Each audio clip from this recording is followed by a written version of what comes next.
Bonjour à tous, bienvenue sur le Clonecast, je suis 0x Monsieur, novice dans le Web3 et détenteur du Clonix 17184. Ce podcast a pour but d'échanger avec des acteurs de cet écosystème, bien évidemment d'autres Clonix du studio Artefact, mais pas que. Cette émission n'est en aucun cas un conseil en investissement, faites toujours vos propres recherches dans cet environnement volatile. On se retrouve de l'autre côté pour ce nouvel épisode. Et bienvenue dans ce nouvel épisode du Clonecast. Et aujourd'hui, j'ai l'honneur d'accueillir le premier punk après ces dizaines d'épisodes enregistrés. Comment tu vas, Foot ? Salut, ça va? On se toi? Eh ben écoute, très bien. Ravi de t'accueillir sur le Clonecast. En plus, il y a une petite question que... il y a une petite question que je pose à tous mes invités en fin d'épisode et tu auras le droit de la voir aussi. C'était s'ils avaient un budget illimité, quel NFT ils achèteraient. Et 95% du temps, on me dit un CryptoPunk. Bah, ouais. C'est aussi ce que je pensais au début, hein. Et c'est pour ça que j'en ai acheté un. C'était mon objectif. De toute façon, on y viendra tout au long de cet épisode, mais c'est vrai que j'avais été assez surpris parce que je pensais que ça allait être un peu plus partagé entre un Bored Ape et un CryptoPunk, mais finalement, il n'y a pas vraiment de match. C'est vraiment la grande majorité pour un CryptoPunk. Et toi, du coup, pour te présenter et pour arriver à l'achat de ce NFT, est-ce que tu peux nous raconter un petit peu ton parcours dans le Web3 ? Ouais.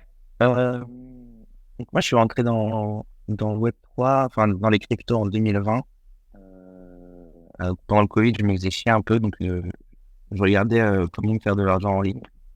Et je suis tombé dans les cryptos et je me suis intéressé beaucoup à Bitcoin au début. Et donc, c'était pendant le Covid. Et après, petit à petit, j'ai commencé à découvrir de l'art digital. J'ai vu, il y avait en fait, je cherchais des gens qui faisaient des tableaux, des trucs comme ça autour de Bitcoin. Et j'ai trouvé des artistes NFT qui en faisaient. Et après, j'ai vu qu'ils faisaient aussi des trucs NFT.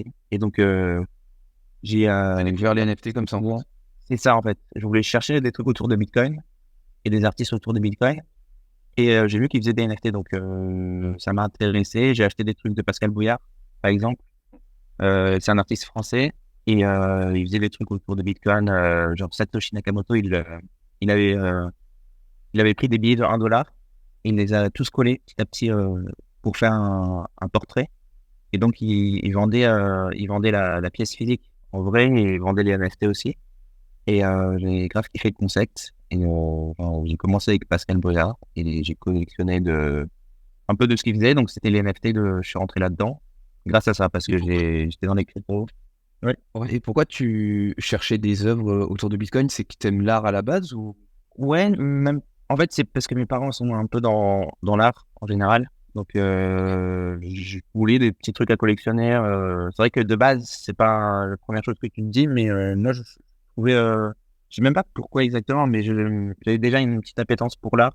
Et donc, j'ai voulu trouver des trucs autour de ce qui me passionnait à l'époque, donc Bitcoin. Et c'est comme ça que je suis tombé dedans. Mais c'est vrai que du coup, de voir les artistes qui faisaient des œuvres d'art sur des plateformes totalement digitales, ça faisait sens qu'ils doivent le vendre d'une manière ou d'une autre. Et du coup, les NFT, c'était pour moi un truc qui faisait sens. Donc, ça a cliqué pour moi un peu rapidement. Mais ouais, c'est vrai que ça prend du temps. C'est un processus qui prend du temps parce que les NFT, c'est pas vraiment un truc inné comme ça. Parce que tu te dis, tu peux sauvegarder l'image, pourquoi tu as besoin de l'acheter. Donc, ouais, et après, je suis rentré là-dedans. À partir de ça, j'ai acheté mes premiers NFT fin mi-novembre 2020. Un artiste qui s'appelle Arc. C'est un artiste français aussi, que je kiffais bien et j'ai collectionné mes premiers NFT là-dessus. Un peu de C. Et ton but, quand tu as commencé à acheter des œuvres courant 2020, c'était de faire de l'argent avec, c'était de collectionner ? 2020, non, c'était clairement, il y avait zéro objectif de se faire du profit. Parce que vraiment, il y avait pas beaucoup de volume. Je me souviens, j'ai acheté des trucs, enfin, juste parce que j'aime l'œuvre d'art, quoi. Donc, l'objectif de profit n'était pas là. Et ça a commencé vers début 2021 ou vers Nifty Gateway, où là, il y avait des choses parce que ça commençait à monter. Mais 2020, ouais, non, il y avait vraiment pas de volume, donc toujours t'as une petite un espoir, mais t'avais pas de retour concret sur l'investissement. Ouais, puis j'imagine qu'à l'époque, alors moi j'étais pas dedans, j'aurais dû m'intéresser aux crypto en 2020 au lieu de jouer à Warzone, mais ça c'est une autre histoire. Et t'avais pas trop de collection PFP en plus. Peut-être à l'époque c'était plutôt de l'art digital. Il y avait CryptoPunk du coup, et Ouais. ça j'ai mis ça un peu parce que j'en avais entendu parler, mais j'ai jamais vraiment acheté en 2020. Et à l'époque, c'était quoi? C'était vers les ouais, je pense que ça a dû faire un pic à 10 000 $, moins de $10. C'était donc CryptoPunk en 2020, ouais, c'était les seuls. Ah, les seuls, je pense qu'il devait y en avoir d'autres. Il y avait Mooncat, il y avait Avastar, ce genre de trucs. Mais de grosses PFP, c'était pas la trend encore. Et ça a commencé en 2021, la trend des PFP, avec Hmask. C'était c'était un genre de PFP un peu hard. Il y avait 20 000 exemplaires et je me souviens qu'ils avaient fait un truc intéressant. En gros, il y avait ils avaient fait un genre de FOMO mint.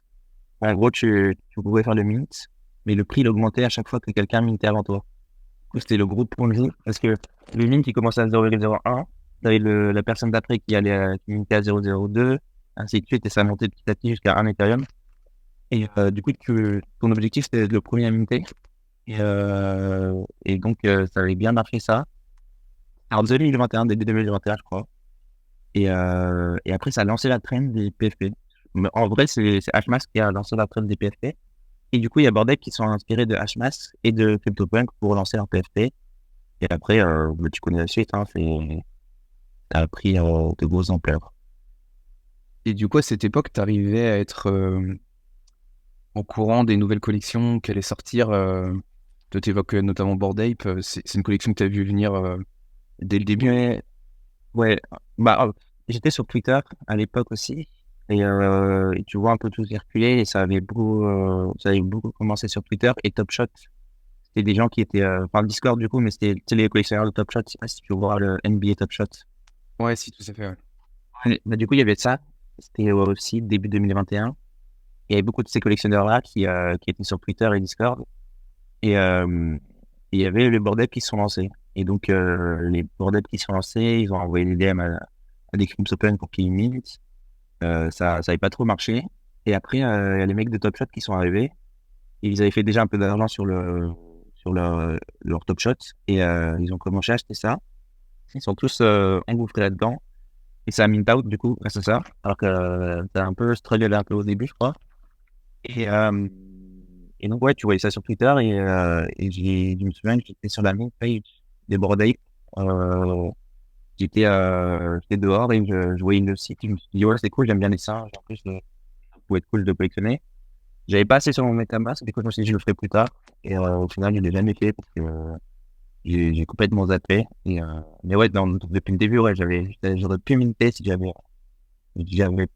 pris assez d'argent, quoi. Mais ça allait. Et du coup, à l'époque, tu traînais beaucoup sur Twitter pour découvrir les nouvelles collections qui allaient sortir. Tu suivais des comptes particuliers ou pas forcément? Tu regardais un peu ce qui se passait en général? Ouais, en fait, ce qui m'a beaucoup aidé, c'est que tu peux suivre plein de gens sur Twitter, mais il faut créer une petite liste où tu vois, c'est des gens qui t'apportent beaucoup de valeur. Et donc, c'est ce que j'ai fait au fur et à mesure. C'est que, genre, il y a les gens que tu suis sur Twitter, et il y a des gens que tu suis avec la cloche. Et du coup, moi, c'est la cloche, c'est ce que je regardais le plus souvent. Et c'était soit des collectionneurs, soit des waves. Mais ouais, en fait, tu suis ce genre de personnes et après, tu vois ce dont ils parlent et tu vois la trend du moment. Et le but, c'est un peu de suivre et aussi d'être en avance sur ce qui se passe. Donc, ouais, c'est sur Twitter qu'ils identifient les nouvelles, soit les nouvelles trends en gros, ce qu'ils collectionnent. Quand c'est les gros collectionneurs, qu'est-ce qu'ils collectionnent de nouveau? Par exemple, là, je sais qu'ils collectionnent beaucoup de l'IA, de l'art d'IA. Ou alors les nouveaux mints, mais les nouveaux mints, ouais, du coup, c'est Discord ou Twitter, mais ouais. Moi, j'utilise beaucoup Twitter. Ouais, ok. Et quand tu crées des listes, en fait, tu vas personnaliser en fait ton. Oui, avec le temps. Ouais, avec le temps, tu regardes qui est-ce qui est. En fait, tu regardes un call. Tu regardes une collection qui a bien marché, tu regardes qui est-ce qui en a parlé au début, tu regardes dans la table analytics d'OpenSea, tu regardes qui est-ce qui en a collectionné au début. Et là, tu te dis, s'ils étaient là au début de cette collection, ça veut dire qu'ils sont un peu chauds. Donc, tu les suis sur Twitter, tu les gardes sous les yeux, quoi. Ok. C'est ce que j'ai fait, en gros. Ok. Et du coup, Par exemple, il y avait Geyser, une grosse collection d'art génératif. Et j'en avais minté un. Et j'ai vu que ça allait bien péter. Et je me suis dit, pourquoi pas refaire ce process, parce que j'avais minté à 0,25 et ça a bien pumpé. Et donc, j'ai regardé juste tous ceux qui avaient collectionné, qui avaient des geysers, qui l'ont minté, et je les ai suivis tout à l'heure. ok, ça marche. Et du coup, en 2021, quand le boom des NFT arrive, quelle est ta stratégie? Est-ce que tu restes du coup sur l'art digital par lequel tu as commencé? Est-ce que tu t'orientes plus vers les PFP parce que c'est peut-être là où il y avait le plus de profit? Ou est-ce que les deux étaient un peu équivalents? Alors moi, c'est vrai que je suis un peu plus les PFP que l'art digital où je connais pas grand-chose. Ouais, mais tu sais, ça avait bien marché les PFP, donc ouais, clairement, j'y étais allé aussi. En fait, en vrai, le vrai boom, il a commencé avec Beeple. Je sais pas si tu te souviens, Beeple, il avait fait une vente à 69 millions chez Christie's. C'était une grosse vente, et donc ça a bien commencé à partir de là. Donc c'est de l'art digital, au final, au début, ça a commencé grâce à ça, mais ça s'est répercuté sur tous les NFT. Et, et non, du coup, ouais, je suis resté en fait, tout mon truc, tout mon bag était en Bitcoin. Donc j'avais un peu de Bitcoin, mais j'avais pas grand chose d'autre au niveau du Blue Run. Et je me suis dit, à un moment, j'ai fait le switch. Bitcoin avait bien augmenté déjà en mi-2021. Et j'ai fait le switch full NFT après. J'ai vendu quasiment tout le Bitcoin pour passer en NFT. Et, et donc, ouais, là, c'était de l'art digital beaucoup. J'ai fait des mints, enfin des open edition de pack. Je sais pas si tu connais, c'est un artiste NFT à l'époque qui marchait bien. Du coup, j'avais minté ça. Et, ouais, non, j'étais allé all-in NFT art digital, mais aussi PFP. J'ai essayé les PFP, donc je me suis lancé un peu aussi dedans. J'avais perdu au début à cause d'une PFP de. Je sais pas si ça s'appelait. Comment ça s'appelait déjà? Chubbies. C'était un vieux truc où j'ai perdu quasiment la moitié de mon stack au début parce que j'avais écouté un influenceur. J'ai minté directement ce qu'il a dit alors que j'ai pas fait mes recherches. Donc j'avais acheté la PFP et ça n'a pas marché du tout. Donc je les ai perdus, clairement. Et ça m'a pris une leçon de pas écouter bêtement ce que les influenceurs te dominent. Et après, du coup, non, sinon je suis resté, j'ai fait un peu de PFP, j'ai fait Load for Thanks, c'est mon premier groupe de PFP. Après, j'ai minté un Clonex. Enfin, je suis rentré dans les Clonex. J'ai aussi acheté un Mutant à l'époque. Euh, et ouais, non, j'ai fait un peu de PFP, hein, mais sans que ce soit la majeure partie. Mais du coup, c'est ceux qui m'ont fait parmi les plus de profit des PFP. Clonex, j'avais bien fait un peu de profit dessus. Et Mutant aussi. Mutant, j'avais acheté un 6 à l'époque. Et je l'ai revendu je revois la vingtaine quand c'était au top. Propre. Non, c'était pas. Et du coup, quand tu décides de transformer, enfin de transférer plutôt ton bag de Bitcoin en Ethereum pour mettre tout sur les NFT, ton but, c'est quoi? C'est que tu sens qu'il y a peut-être plus de potentiel pour faire de l'argent dans les NFT ou que ça t'excite plus? Ok, C'est ça. C'était vraiment, un calcul. En fait, j'avais du mal parce que à l'époque, je regardais beaucoup de Michael Saylor. Je sais pas si c'est le mec qui est un peu matrixé par le Bitcoin et qui est en mode le Bitcoin va conquérir le monde. Il a une entreprise et il a mis genre les 3/4 de sa trésorerie en Bitcoin. Et donc, je regardais beaucoup les vidéos de ce gars. Et donc, Bitcoin, pour moi, c'était l'avenir et tout ça. Donc, je me disais, c'est chaud quand même de vendre du Bitcoin pour acheter d'autres trucs. C'est chaud de vendre du Bitcoin tout court parce que je voulais garder tout ce que j'avais. Et au fur et à mesure, je voyais vraiment que ça montait les NFT, que c'était, il y avait un gros truc derrière, là, ouais, que personne comprenait ça, mais moi je comprenais. Donc, si j'étais en avance sur ça, autant le concrétiser financièrement. Et donc, à un moment, j'ai craqué. C'était Pascal Boyard qui avait sorti aussi d'autres NFT et je voulais vraiment. Il avait sorti une nouvelle collection. C'était le mint, c'était un Ethereum, ça s'appelle Underground de 16. Et, ben donc, pour minter ça, fallait que je vende des bitcoins. Donc, j'ai dit, tant qu'à faire, autant tout vendre et passer full NFT. Et ouais, non, je voyais plus de potentiel. Et en fait, de base, c'est parce que j'avais un mint qui m'intéressait beaucoup. Donc, fallait que je passe et je voyais plus de potentiel long terme sur ça, sur un truc qui était vraiment niche au début. Donc, je voulais me positionner dessus. Mais ouais, c'était un gros risque au final parce que ça aurait pu très bien ne pas marcher. Il y a un zéro. Et après, le risque, high risk, high reward, comme on dit. C'est ça, hein. Et ce qui m'intéresse aussi d'avoir ton sentiment là-dessus, tu as fait pas mal d'achats-reventes, mais notamment sur les PFP que tu as pu avoir, notamment de grosses collections comme Clonex ou les Mutants. Moi, je trouve que c'est quelque chose qui est assez difficile dans les NFT, c'est qu'on s'attache quand même vite aux NFT. Ouais. Et toi, comment tu as réussi à peut-être te détacher ou à te mettre un plan en tête pour réussir à vendre des PFP Ouais. ou même des NFT au global auxquels tu peux vite t'attacher au final? Ouais. Bah, vendre, au final, c'est le nerf de la guerre parce que si tu veux perdurer là, il faut savoir vendre parce que sinon tu voles des bagues enfin, du coup, si tu vends pas, tu peux pas acheter d'autres trucs. Donc, t'es bloqué. C'est un peu un truc essentiel. Donc, faut apprendre à faire ça et c'est dur en vrai. C'est pas facile. Il y a des choses, je suis aussi des NFT où j'arriverai jamais à vendre et pourtant, et même précédent cycle, il y a des NFT qui sont arrivés à des chiffres qui étaient très intéressants et il n'est pas souvent. Donc, c'est un point qui irait à tout le monde. Et non, du coup, comment vendre en vrai, sur les PFP, c'est dur parce que tu avais ta PFP, tu vendais ta PFP, quoi. L'essentiel, c'est d'en avoir plusieurs. Et je sais que c'est facile à dire quand c'est cher, enfin, d'en avoir plusieurs, c'est dur. Mais en vrai, quand tu mintes, faut toujours forcer un peu à minter un ou deux de plus. Donc, en gros, t'en mintes deux ou trois. C'est la stratégie que beaucoup de gens peuvent faire en 2021, c'est de minter trois, d'en vendre un au double, donc enfin, au triple du coup, où tu vends pour rembourser ta mise. Après, t'en vends un pour faire du profit et un que tu gardes pour toujours. Mais donc ouais, moi en vrai, j'avais pas de plan. Au final, j'avais pas vraiment de plan.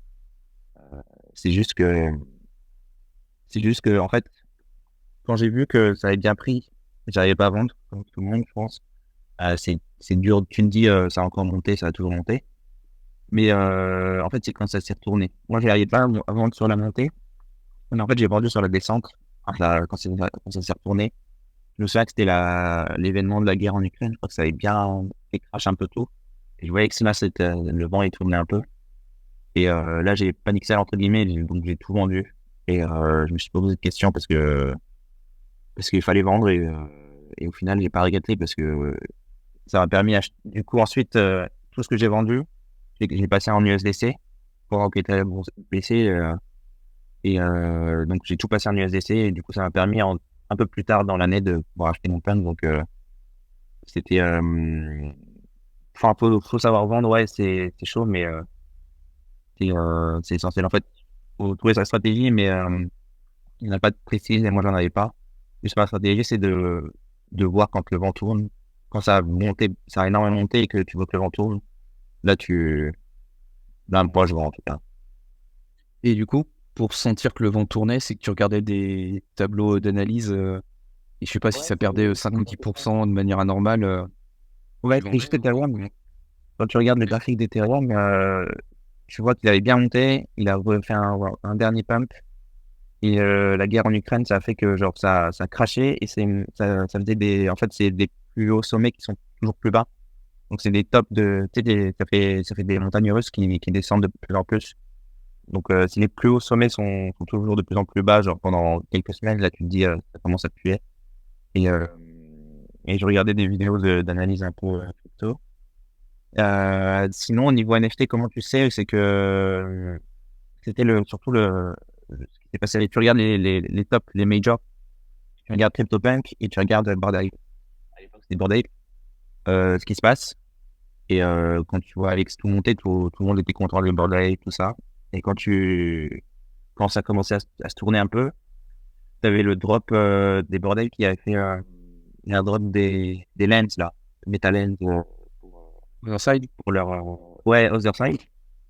Tu vois les scandales qu'il y a eu, genre à cause des gaz et tout ça. En fait, quand plus personne n'est content de ce qui se passe pour la collection de NFT numéro 1, tu me dis, bah, ça va se répéter sur tout le monde. Ça commence à sentir mauvais. Et bon, il y a eu ça. Et après, il y a eu l'airdrop d'Apecoin. Ou encore, tu regardes, bah, du coup, ça m'a permis de voir le graphe de Apecoin. Et le graphe de Apecoin, c'était clairement corrélé à ce qui se passait sur les NFT. Et tu voyais que ça partait vers le bas. Tu disais, si Apecoin n'arrive pas à maintenir sa valeur, personne ne pourra. Enfin, donc, là, tu vends ton airdrop et tu vends un peu tout ce que tu peux. Et en fait, c'est vraiment, il y a pas. C'est assez bizarre à dire parce que en fait, j'ai l'impression que je suis pas. Tout le monde est pareil, mais en gros, c'est soit t'es en mode greasy, soit t'es en mode peur. Et soit tu switches de l'un à l'autre de temps en temps. Moi, je suis en mode, je suis soit dans le mode greasy, soit dans le mode peur. Et je suis pas tout le temps. Donc, quand je suis en mode greasy, j'achète. Et quand je suis en mode peur, bah, je vends tout. Et je passe à autre chose. Donc, c'est ce que j'ai fait. Et il faut savoir ne pas switcher tout le temps et ne pas être collé au graphe aussi. Parce que sinon, tu vas tout le temps switcher, j'achète, je vends. Et il faut zoom out et voir un peu plus sur les graphes long terme pour pouvoir prendre des décisions un peu plus posées parce que c'est important de vendre. Mais du coup, aussi, l'inconvénient, c'est de ne pas te vendre trop vite. Et la question, elle est là, est-ce que tu vends trop vite? Est-ce que tu vends pas, tu vends trop tard? Tu peux jamais timer le top exact. Mais bah, il y a deux stratégies. Soit tu vends sur la montée, et ça, faut savoir le faire. Moi, j'arrive pas. Ou soit tu vends dès que le vent tourne. Ok, ouais, tu hold le max et dès que on passe de l'autre côté de la montagne, tu vends tranquillement en fait. Ok. Ouais, bon, après, c'est pas inintéressant non plus parce que du coup, tu peux aller chercher quand même des hauts assez hauts. Ouais, si t'as acheté assez bas, quand le vent tourne, t'es quand même en profit. T'es juste un peu moins en profit, mais t'es quand même en profit. Ok, intéressant. Et juste avant d'attaquer sur ta PFP actuelle et ton CryptoPunk, du coup, tu arrives à vendre et faire pas mal de profits. Et est-ce que du coup, tu as décidé de toujours tout garder pour les NFT ou tu as essayé de récupérer un petit peu de Bitcoin que tu avais vendu du coup Ouais, c'est. Bah, le but au début, c'était de me faire entre guillemets un prêt en Bitcoin et du coup de rembourser ce que j'avais en Bitcoin avec le temps. Mais au final, je suis resté sur Ethereum. Par souci pratique de pouvoir traquer tout ce que j'avais sur un wallet, sur un réseau. Ça m'allait. Ethereum avait à peu près les mêmes graphes que Bitcoin quand tu réfléchis un peu, c'est un peu la même évolution. Donc, c'est un peu du pareil au même. Si Bitcoin monte, Ethereum monte aussi. Donc, je préfère switcher en Ethereum maintenant. Mais ouais, du coup, maintenant, quand je branche, je mets une partie en Ethereum. À l'époque, du coup, à partir de 2022, j'ai commencé à mettre en USDC. Donc, j'avais plus d'Ethereum et je mettais tout en USDC. Du coup, c'était le mode où je me disais vendre et même Ethereum, ça ne performait pas. Donc, je convertissais tout en USDC. Et là, je recommence à acheter en Ethereum et de compter entre guillemets tout ce que j'ai en Ethereum. Alors qu'avant, je comptais tout ce que j'avais en USDC. Et parce que du coup, si tu conservais en USDC, c'était pour pouvoir acheter de l'Ethereum moins cher si le marché baissait? Ouais, c'est ça. C'est ça. Okay. C'est parce que je voyais que Ethereum baissait, donc je n'avais pas d'intérêt de garder un truc qui perdait en valeur. Et mais ouais, du coup, dans le but de pouvoir acheter de l'Ethereum ou des NFT, surtout des NFT, du coup, c'était surtout pour le punk à l'époque que j'utilisais des USDC. Et ouais, j'attendais jusqu'au jour où le prix de CryptoPunk est arrivé à mon prix en USDC et j'ai pu passer à l'achat. Transition magnifique, je n'ai même pas besoin de la faire. Yes. Et du coup, bon, même si ça semble assez évident, pourquoi tu t'es positionné sur la collection CryptoPunk et pourquoi sur ce punk en particulier? Alors, je t'avoue que sur les CryptoPunk, je connais pas trop forcément les traits. Est-ce que tu peux Yes. nous en parler un petit peu? Donc, CryptoPunk, en gros, c'est une collection de Larva Labs. Du coup, c'est deux développeurs qui ont créé ça pour le fun. Au début, c'était en 2017 et ils l'ont créé juste parce qu'ils avaient trouvé la technologie intéressante et ils aimaient bien les trucs à collectionner beaucoup de cartes Pokémon, ce genre de trucs. Donc, ils se sont dit, on va créer, ils ont vu que la blockchain permettait de collectionner des trucs. Donc, ils se sont dit, bah, on va créer une collection de CryptoPunk qui était un peu dans l'idée de crypto, l'idée d'être un peu en dehors du monde traditionnel, d'être un peu punk. Donc, c'était leur idée. Et donc, ils ont lancé ça, c'était Freemint en 2007 et depuis, ça a instauré comme une collection un peu numéro un parce que c'est ceux qui ont lancé la, la trend des NFT, enfin des PFP en tout cas, et qui étaient vraiment là depuis le début. Donc, l'avantage de la blockchain, c'est que tu peux retourner en 2007 et voir ce qu'il y avait. Et c'était eux qui étaient là. Et du coup, c'est pour ça que je me suis intéressé à cette collection parce que quand tu investis dans un truc aussi risqué que les NFT, tu as envie d'avoir un truc qui est un peu moins risqué que le reste parce que c'est déjà que c'est très risqué comme investissement. Donc, autant avoir un truc un peu moins risqué que le reste, mais au moins, tu es quasiment sûr que ça va pas trop perdre en valeur et qu'il va souvent prendre. Donc, le CryptoPunk, c'était ça dans ma thèse d'investissement, c'est que c'est le moins risqué de l'asset le plus risqué du monde, en gros. Mhm. Et donc, c'est pour ça. Et, c'est quoi la question? J'ai oublié. Après, c'était ouais, les traits. Pourquoi ce punk en particulier? Ouais.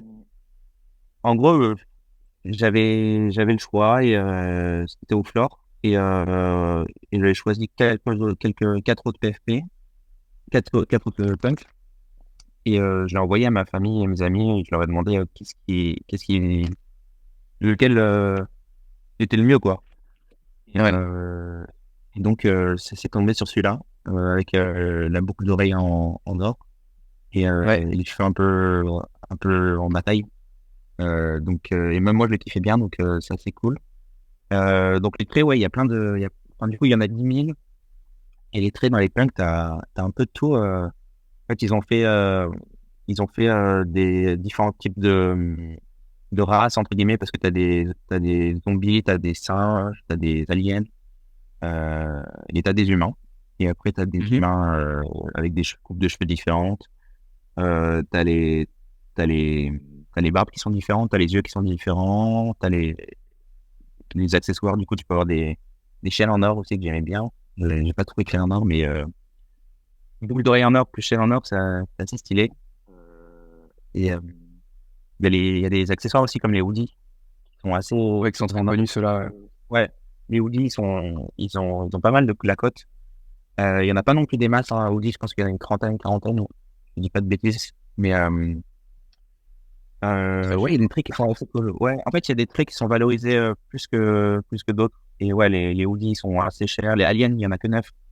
Il y a que 9 aliens. Du coup, les prix sont à plusieurs millions là. Je sais pas si tu as vu, mais il y avait un bid hier sur un alien qui était à un bid à 3 millions, je crois. Et Ça sort le Ethereum, non? mec, il a fait. Ah non, peut-être pas. Ouais, C'est peut-être pas attends, je celui-là. vais voir. Mais c'était assez cher et le mec, il a pas accepté encore parce que pour lui, peut-être qu'il veut plus. Mais ouais, il y a une vente de hoodie là, hier, à 400 000 dollars, 207 Ethereum. Donc, ouais, non, il y a des traits qui sont plus recherchés que d'autres. Ouais, puis ensuite, sur notamment les grosses collections et les blue chips, dès que tu cherches des traits particuliers, après, tu t'éloignes aussi du floor price et ça te coûte C'est ça. des milliers, voire des dizaines de milliers d'euros plus cher. Donc, tu peux pas non plus te permettre Ouais. d'avoir le NFT de la collection que tu souhaites. Ça avait fait un peu l'affaire pareil pour le clone que j'avais acheté. Ouais. Et, Quand tu te positionnes, Tu as acheté dans le secondaire? Ouais, j'ai acheté sur le secondaire, ouais. Ouais. Et du coup, le CryptoPunk, toi, tu l'as évoqué un petit peu comme un investissement. Est-ce que demain, tu penses que tu le vendras ou comment tu te positionnes face à ça? Ou c'est un forever NFT? Forever Punk. Franchement, j'aurais bien aimé, mais je pense que si ça atteint un certain prix, je vais y penser quand même.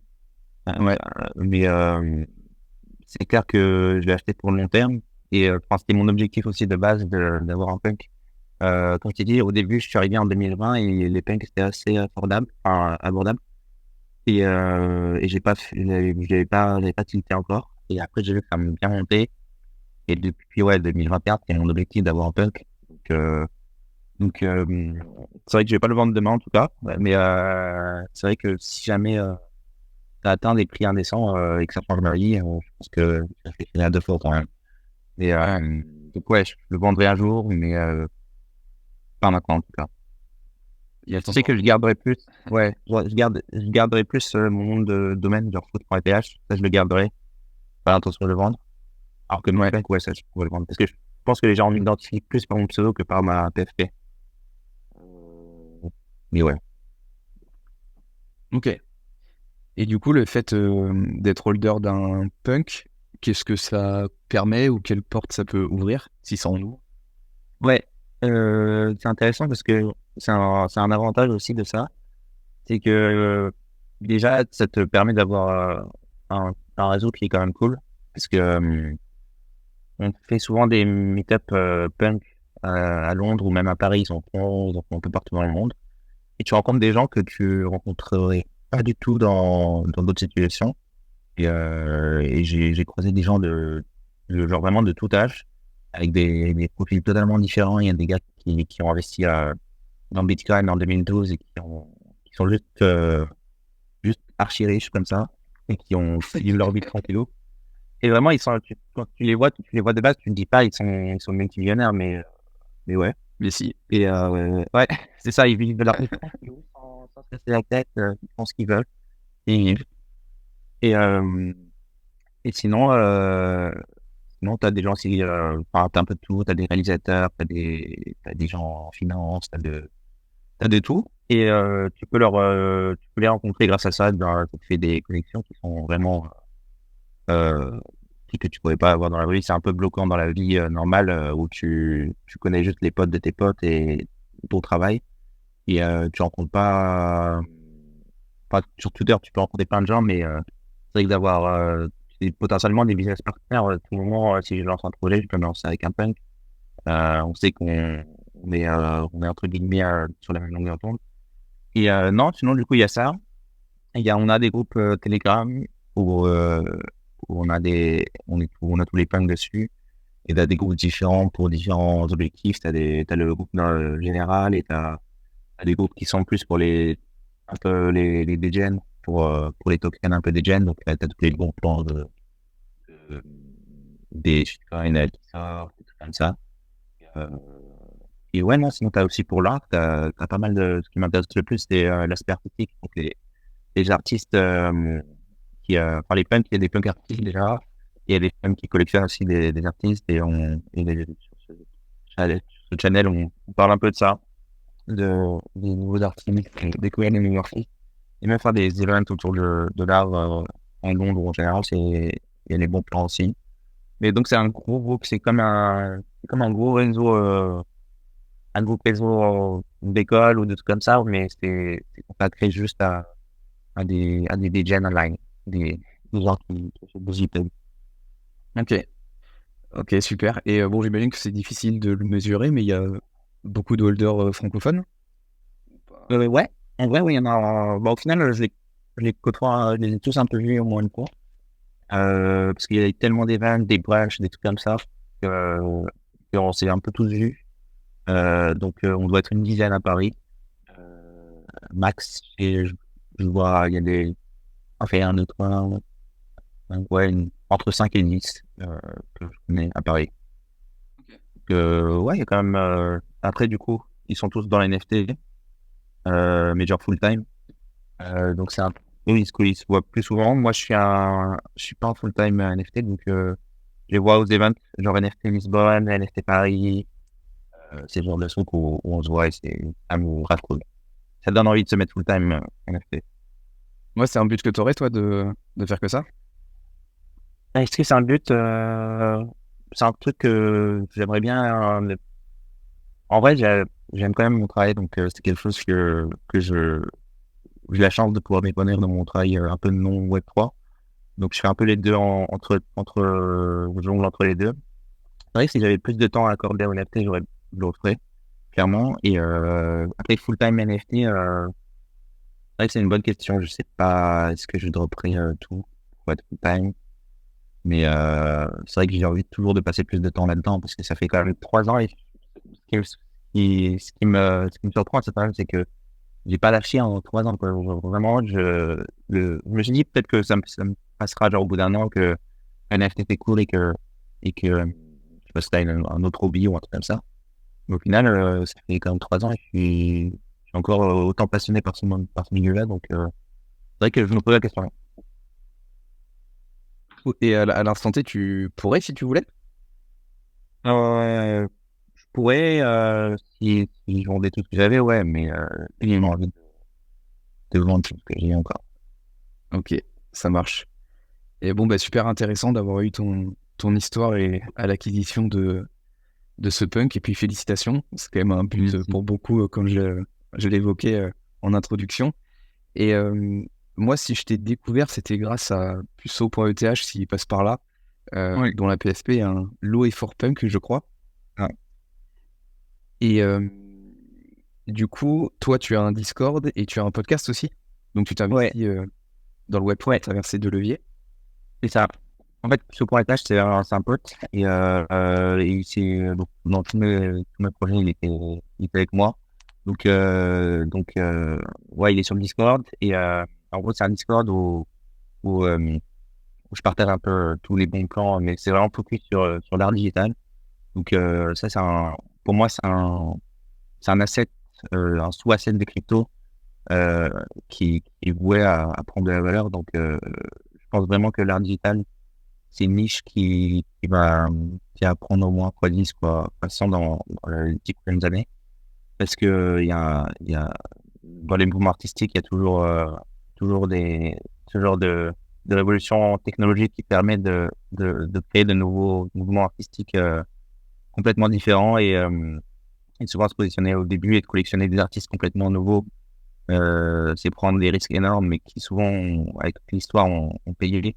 Tu vois des collectionneurs d'art traditionnel qui ont acheté de l'art chinois, par exemple, en Chine, quand personne s'intéresse à la Chine, qui ont fait des millions, voire des milliards à collectionner ce genre d'artistes et les vendre 50 ans plus tard.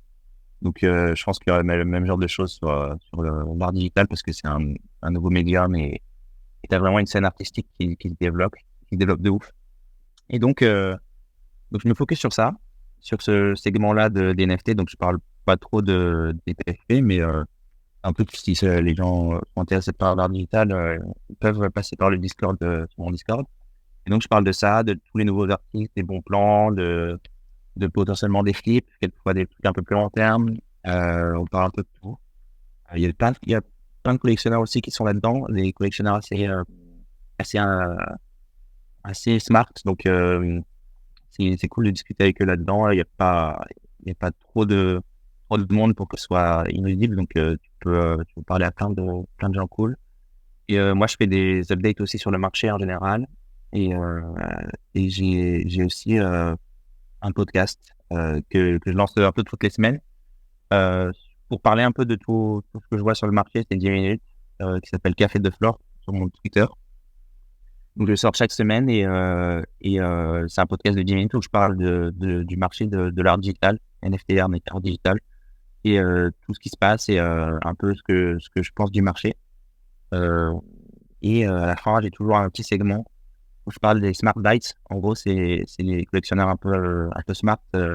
J'ai cette liste de collectionneurs que j'ai créé avec le temps. Et c'est un peu comme ce que je t'ai dit au début de l'interview, c'est que quand je voyais des collections qui marchaient, je regardais qui est-ce qui était dessus et qui est-ce qui était un peu visionnaire. Et je regardais, je les gardais sur Twitter et je mettais la notification, mais aussi je prends leur adresse et je la traque entre guillemets. Et donc c'est une liste de collectionneurs que je traque. Et donc sur Discord, j'ai des notifications à chaque fois qu'ils achètent ou ils vendent un truc. Et donc ça me permet de voir ce qu'ils achètent ainsi. Peut-être t'as créé une alerte sur Discord carrément. C'est ça, j'ai un bot sur Discord et j'ai mis toute ma liste de collectionneurs. Donc j'ai une cinquantaine de wallets que je traque et chaque fois qu'ils font un truc, qu'ils achètent, qu'ils vendent, on a une notification et ça me permet d'avoir des alphas assez cool parce que tu vois ce qu'ils achètent en avant, c'est souvent des petites collections à moins de 0,1 Ethereum. C'est le genre de truc, tu mets deux, trois billes et t'en as un qui peut marcher. Donc, c'est ce que je fais. Et ça, c'est un truc qui me sert beaucoup, qui me donne beaucoup d'alpha. Et après, du coup, il y a la vidéo où j'en parle. Et sur Discord aussi, pour y avoir accès. C'est gated un peu, mais c'est juste ce channel-là. Mais c'est accessible à tout le monde. D'accord. Et comment tu fais pour t'organiser, pour suivre le marché? Parce que moi, je t'avoue que c'est un truc, j'avais rejoint un alpha dans lequel je suis toujours, sur du trading de NFT, parce que je maîtrise pas le marché des collections, donc je laisse faire les pros et je les paye. Ouais, pour gagner un petit peu aussi. Par contre, alors moi, ça me correspond pas forcément, parce qu'il faut quand même y passer beaucoup de temps, et puis le marché, il va très vite. Alors peut-être pas dans l'art digital, mais en tout cas dans les PFP, des fois pour quelques heures, tu peux perdre de l'argent. En plus, toi, tu as un job à côté. Comment tu arrives à t'organiser du coup au quotidien? Pour l'actu crypto en général, j'ai pareil que toi. En fait, je passe pas non plus, surtout sur les cryptos, j'ai pas le temps de regarder l'évolution d'Ethereum tous les jours, tout le temps. Donc, j'ai fait comme toi, j'ai payé un groupe où je débriefe tous les jours sur l'évolution des cryptos en général. Donc ça, c'est cool, ça te permet d'avoir un gars qui me dit quand est-ce que c'est bullish, quand est-ce que c'est bearish, sans avoir à passer ta vie sur les charts. Ça, c'est cool. Et du coup, pour l'art digital, en général, c'est sur Twitter. Dès que j'ai un peu de temps, je regarde ce qui se passe. Et ouais, non, c'est vrai que ça prend un peu plus de temps parce que les collections, t'as pas de collection qui pète en un jour. Donc, ça, c'est cool. T'as le temps de voir venir les choses. Quand tu vois que ça en parle le lundi, ça en parle le mardi, ça en parle le mercredi, là, tu dis, ouais, il y a peut-être un truc. Et là, tu regardes. Mais c'est vrai que ça prend du temps et c'est Twitter. Principalement, je m'organise. Pas d'organisation particulière à part pour le podcast où là, toutes les news, je les regroupe dans un Notion. Et tout ce dont j'ai envie de parler pendant la semaine, je le mets dans une grande Notion. Et après, le dimanche, pour mon épisode où j'en parle pendant une ronde. Donc ça, c'est la seule organisation que j'ai particulière, mais sinon, c'est Twitter et quand j'ai le temps, je regarde. Ok, ça marche. Et d'ailleurs, pour rebondir, sur les cryptos, il m'aime bien. C'est un peu des cryptos que je regarde tous les jours. Ça dure 1 heure. Je le regarde en x2. Du coup, ça me fait genre 20 minutes, 30 minutes quand je vais au travail. J'écoute ça et ça me permet d'avoir une vue sur le marché de crypto en général. ouais, ok, super intéressant. Et il me semble que ton podcast est en anglais, tu tweets en anglais et ton Discord est aussi en anglais. C'est une volonté de toucher plus de monde, j'imagine? C'est plus une volonté je sais pas comment le dire, mais en gros, c'est vrai que c'est assez niche déjà, les NFT et encore plus l'art digital dans les NFT. C'est très niche. Et que je me suis dit, je vais pas me casser la tête à faire encore plus niche et de parler que au français parce que je veux toucher plus de monde et ouais, c'est en anglais. Donc ouais, pour l'instant, c'est en anglais. S'il y a de la demande en français, bien sûr, en vrai, ça me prendrait pas tellement plus de temps de recorder l'épisode en français aussi. Ça me prendra 10 minutes de plus. Mais c'est vrai que c'est quelque chose que je pourrais faire. Il y a de la demande, ouais, je ferai en français. Mais ouais, j'ai pensé direct en anglais parce que depuis le début aussi, je suis faire en anglais. Et ouais, c'est la plupart des gens que je follow, ils parlent en anglais. Donc c'est un peu naturel pour moi. Moi, c'est une question que je me suis posée et que je me pose aussi, parce que c'est vrai que, comme tu l'as dit, c'est niche de chez niche. Ouais. Et quand tu veux, quand tu es dans un projet ou une collection, bah, si tu veux pas rester dans un microcosme, tu es quand même un peu obligé de parler en anglais Ouais. pour aller plus loin. Après, c'est deux stratégies différentes, hein. Il y a, tu peux très bien en français, il y a aussi beaucoup de demandes, hein. Il faut juste trouver la demande et pouvoir répondre à cette demande-là. Et en France, si on est un NFT, il n'y a pas beaucoup de contenu en français. Il y a le NFT Morning, du coup, le podcast qui parle un peu de NFT tous les jours sur Twitter. Donc, eux, ils sont cool pour ça. Mais c'est vrai qu'il y a aussi de la demande, je pense, hein. Bon, clairement, ouais. C'est sûr qu'il n'y a pas grand-chose. Et bon, c'est une des raisons pour laquelle j'avais lancé ma chaîne YouTube et le podcast, c'est qu'il n'y avait pas grand-chose. Et le NFT Morning m'avait bien inspiré. Ouais. Ah, c'est cool, c'est une bonne idée. Bon, bah écoute, super. Et toi, du coup, comment tu prépares, en plus de l'expérience d'un précédent bull run, on va dire, et du Ouais. premier boom des NFT, comment tu prépares l'année à venir? Parce que bon, il y a des grosses rumeurs sur un éventuel prochain bull run. On verra si ça se passe comme prévu. Toi, aujourd'hui, comment tu anticipes cette période? Ouais, bah oui, je l'anticipe et j'ai fait le switch un peu il y a quelques mois où j'ai pensé plus en Ethereum maintenant il y a quelques mois. Du coup, j'ai switché un peu plus sur Brick. Et, et donc là, ouais, je me positionne quand même plus sur les major crypto, donc enfin beaucoup Ethereum plus que Bitcoin parce que en termes de, c'est juste en termes de praticité, mais pour moi c'est peut-être pratique Ethereum. Mais ouais, maintenant je commence à penser en Ethereum, donc je compte ce que j'ai en Ethereum et sur les prochains mois, ouais, c'est ce que je pense parce que il y a l'ETF, il y a peu de gens qui sont ici. Enfin, c'est surtout en termes de sentiments, je vois vraiment que on n'est pas beaucoup ici dans les NFT encore moins. Et il y a encore plein de gens sur le côté qui peuvent acheter. Donc il y a beaucoup plus de potentiels acheteurs que de vendeurs là. Tout le monde a vendu. Et donc là, je me positionne sur Ethereum.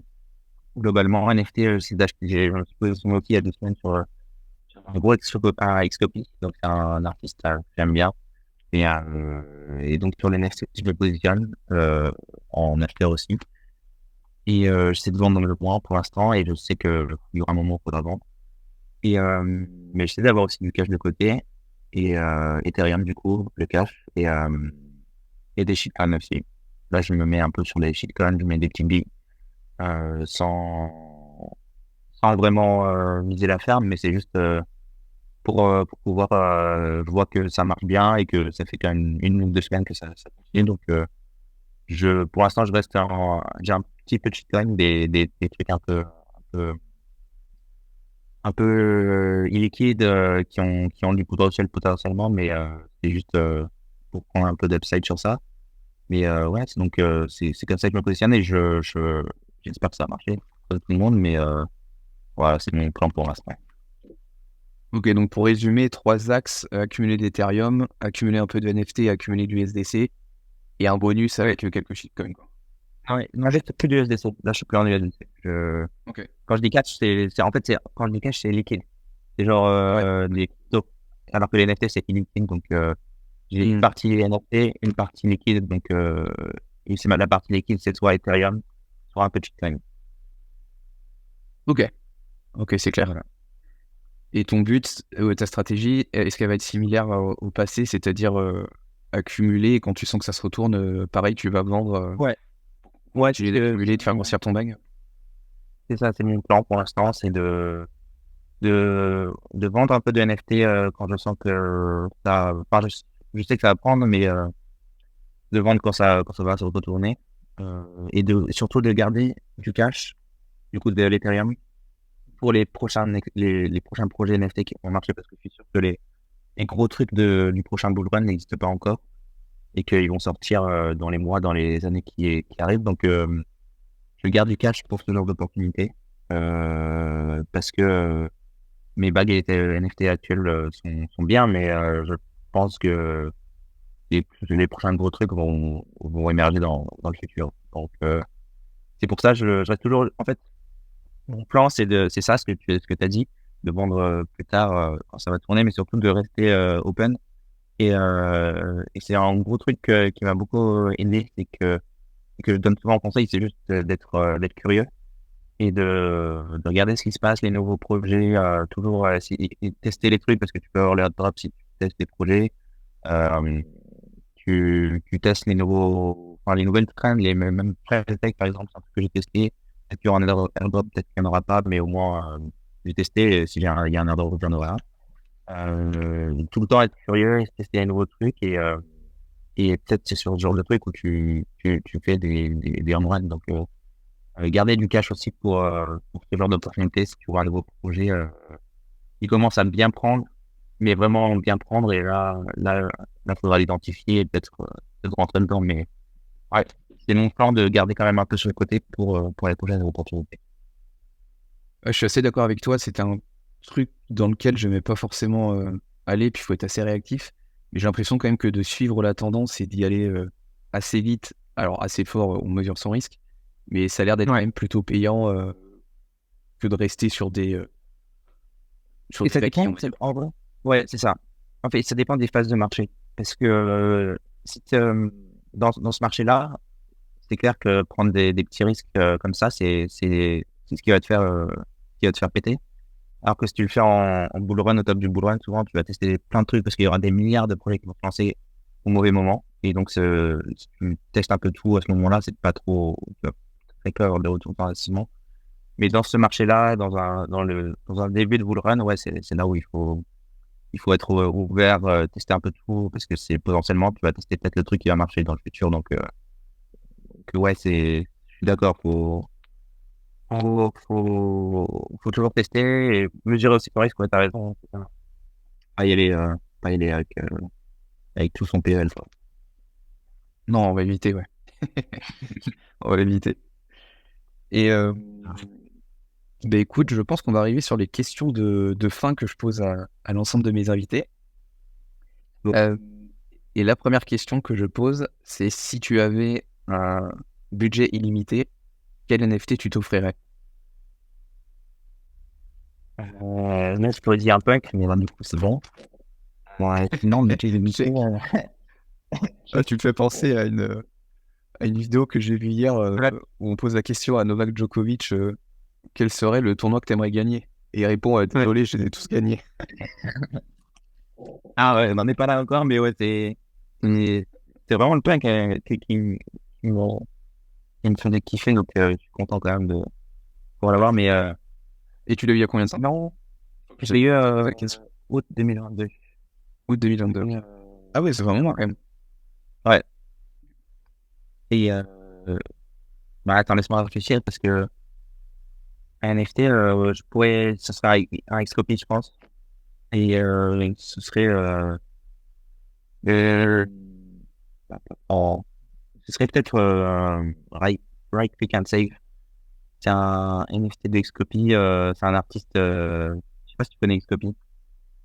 De nom, j'en ai souvent entendu parler, mais je vois pas très bien ce qu'il fait. C'est un artiste NFT que je kiffe et qui marche bien. Et tu l'écris comment du coup? ouais. Pour ceux qui nous écouteraient et qui connaîtraient pas. X, Ah, X et Copy. ouais, XCOPY. Ok. Sur Twitter, Xcopy Art. Et Right Click and Save, c'est un peu son œuvre iconique où en gros, il se moque un peu des gens qui, euh, qui disaient que pour un NFT, il suffit juste de faire clic droit et d'enregistrer l'image pour qu'elle t'appartienne. Et donc, il a créé un ouais, sur son compte Twitter, je crois. Donc, c'est un peu son œuvre iconique. Et ouais, donc, il fait beaucoup de one-to-one, donc des œuvres en un seul exemplaire. Donc, même n'importe quel one-to-one de Xcopy, je ferais en avant. Ce serait, si j'avais le budget limité, ouais, j'essaierais d'en obtenir au moins. Ok, top. Top. Bon, bah, j'inviterai ceux qui ne connaissent pas cet artiste à aller le voir et le suivre sur Twitter pour se faire une image de ce que c'est, notamment sur cette œuvre que tu as évoquée. Ouais, il fait beaucoup de trucs un peu glitchy, un peu. Il y a vraiment une patte que j'aime bien et pour l'avoir sur un écran chez soi, ce serait tranquille. Donc, tout ce qu'il fait, Et toi, tu les exposes, tes NFT chez toi, à travers des cadres ou autre chose? ouais, j'avais acheté un c'est Mural.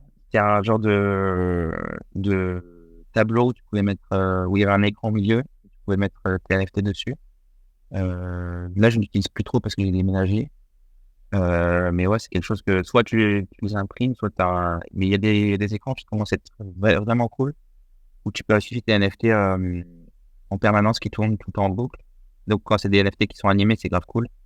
Et l'écran est pas très. Il est un peu mat. Je sais plus comment ça s'appelle. C'est Token Frame, je crois. La marque qui fait ça. Et ouais, j'ai bien envie d'en acheter un en vrai. Token Frame. Ouais, Ok. Token Frame. Mais après, il y en a plusieurs modèles différents. Enfin, il y a plusieurs marques différentes. Donc, trouver la bonne. Ok, Celle que bah, j'avais, moi, regardez ça. et Meilleural. Eural. C'est bien, mais c'est Top. un peu cher pour rapport qualité-prix. Je pense qu'il y a mieux maintenant. Et du coup, tu le branches et tu relis ton wallet et après, ça Ouais, tu le défile. connectes avec ton téléphone. Tu connectes avec ton téléphone et tu peux mettre soit des images directement que tu as enregistrées, soit tu peux connecter ton MetaMask. Je sais pas, moi je le ferai pas. Je pourrais pas, je peux pas prendre de risque. Ouais. Je veux juste enregistrer les images que j'ai envie et je les mets. C'est vrai que la sécurité, c'est quelque chose qu'on évoque beaucoup. Moi, je suis un peu parano Ouais. là-dessus. Ouais. Quitte Faire ouais, attention, ouais. je crois pas. C'est pas quelque chose où c'est essentiel d'avoir un MetaMask connecté à ton tableau, donc autant pas prendre de risque sur ça, quoi. Parce que même si tu veux te faire authentifier, même notamment quand tu as des grosses collections, Ouais. moi, c'est un truc dont je suis pas fan, je l'ai même pas fait sur Artefact de sur Discord, tu vas venir valider ton adresse, etc. C'est ça. C'est un truc que je fais le moins aussi. Ouais. Ça dépend, en fait, il faut avoir un wallet pour les différentes utilisations. C'est ça. Et t'as un ledger, un ledger pour tes grosses collections, ouais, c'est ça. T'as pas envie de signer quoi que ce soit avec ça, tu fais rien, juste tu mets ton NFT, il est là. Et la seule interaction que t'as avec ce ledger, c'est juste pour transférer l'NFT in and out de, de ton ledger, mais c'est tout ce que enfin, c'est tout ce que je fais avec mon ledger où j'ai mon CryptoPunk, c'est que il est là et je fais rien avec. Juste, je prends. Et par exemple, sur moi, c'est pareil, dans une proportion différente, c'est ce que j'ai fait aussi pour mon clone, où j'ai un ledger où je trade et l'autre où il y a mes trucs long terme. Mais si par exemple tu veux t'authentifier sur un Discord, tu fais comment? Parce que tu peux pas vraiment. Si tu veux pas connecter Ouais. ton ledger Il y a important. soit tu fais delegate, je sais pas si tu connais delegate cash. En gros, c'est un truc qui permet de déléguer ton wallet. Et en gros, ton hot wallet va te permettre de t'authentifier à la place de ton ledger. Donc, tu fais ça une fois, ce que j'ai fait. Et du coup, je m'authentifie avec mon MetaMask. Et ça fait entre guillemets comme si c'était le owner de ce que j'avais dans le ledger. Donc là, tu peux faire ça. Mais sinon, faut évaluer le risque, quoi. Si t'as vraiment pas envie de prendre de risque surtout si c'est un truc qui est pas important, ne prends pas de risque à signer un truc que tu connais pas. Ce serait dommage, ouais. On le voit assez tous les jours. Autant ne pas prendre de risque. Dire oui, c'est ce qui marche, c'est ce qui permet de survivre. Clairement. Et du coup, la deuxième question, pardon, on n'a fait qu'une. C'est si je devais recevoir quelqu'un sur le podcast, t'aimerais que je reçoive qui? Alors plutôt en francophone, parce que je suis pas lancé dans les. J'aime bien. Moi, je te conseillerais Debussy. Je sais pas si tu connais. C'est un Canadien. Je pense qu'il parle français. En tout cas, je l'avais déjà vu en vrai. Il parle français. Il pourrait faire ton podcast. C'est un collectionneur aussi de NFT, mais un peu de tout. Il fait beaucoup de Bitcoin aussi. Si tu pouvais l'avoir, moi, j'écoute. C'est un punk aussi, je trouvais sur Twitter. Ouais.